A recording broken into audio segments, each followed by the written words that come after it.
The team at Santa Monica Studio put a lot of work into just like creating this sort of Norse world of God of War. And, you know, that extends to the trolls themselves. They have a unique language that they speak amongst each other. So there's actually, this big fella's actually saying something, I don't know what, but I'm assuming it's like, get out of my way, pesky insect.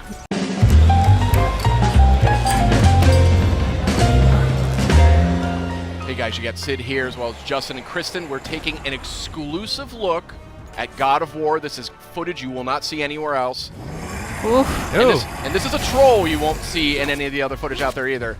That is a nasty looking fellow. These trolls, goodness. Yeah, look at this thing. These trolls are actually unique. They're named characters in the game's lore. Tell us a little bit. Each one is different. Each one has a completely different backstory. You know, as with Norse mythology, everything here sort of has a little bit of a story, a little bit of a narrative to it. So each of these guys, they're going to look a little different. They're going to fight a little different. The way you want to go up against them, you might want to think about it differently. Yeah, this guy looks a lot meaner. He's a lot more aggressive than the other enemies that we've seen. Now, interesting fact, too, I mean, the team at Santa Monica Studio put a lot of work into just, like, creating this sort of Norse world of God of War. And, you know, that extends to the trolls themselves. They have a unique language that they speak amongst each other. So there's actually, this big fella's actually saying something, I don't know what, but I'm assuming it's like, get out of my way, pesky insect. But they got a bit of a chip on their shoulder because I think part of the backstory is that they've been betrayed by the gods, you know, and they have all these different cities and villages. And I'd be mad, too. They, you know, they're down to fight. Boy, this game just looks so good. Oh, some cool. Friendly pup. No, never mind.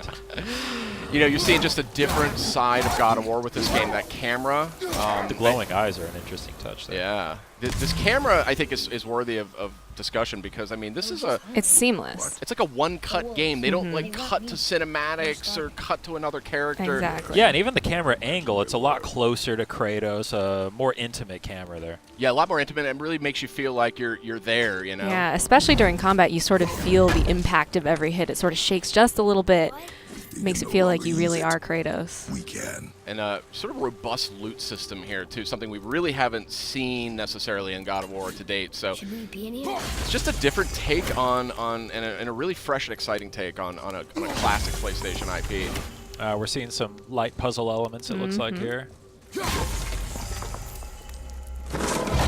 Nice. Notably, you don't have to mash the button to open chests anymore. And there's a lot of different kinds of chests. The animations are always different. Ooh, a purple thing.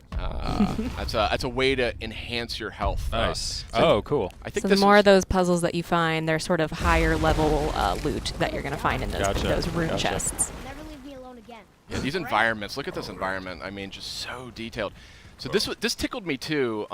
You know, this is a new look at God of War, and the climbing is something that I always associated with God of War. You remember those epic climbing sequences? Yeah. So Cory Barlog's sort of a veteran on the series. He worked on the original. He was creative director on the second game, and he's creative director on this title as well. And he's riddled this game with just references, homages, clues for fans.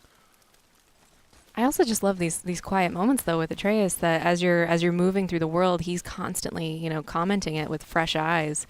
I just love the relationship between Atreus and Kratos. You really see it develop just right away from the beginning. It just dives right in. Yeah, and it's definitely going to be, I think, the centerpiece of the game. It's pretty clear. It's got a lot of power to it emotionally. Like Kratos is this sort of troubled character. You know, if you've played these other games, he's in a different place in his life. He's got a lot of responsibility in a way that he maybe hasn't had in the past. And he has to struggle to like keep his temper, something he's not maybe known for exactly. So, really, really interested to see where they go with that in this game. Yeah, it's interesting. It feels a lot more open, a lot more kind of catered to taking your time and exploring. Absolutely. Kind of punctuated by the fast action sequences. Has this been here all this time? Just beautiful. Why don't you help me up there?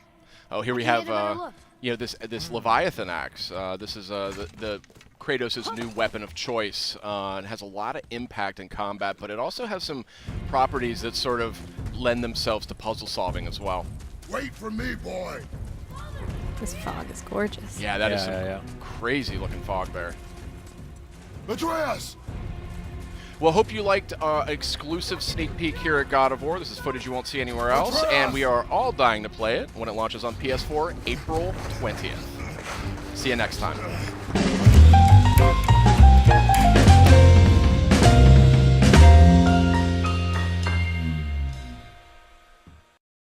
PlayStation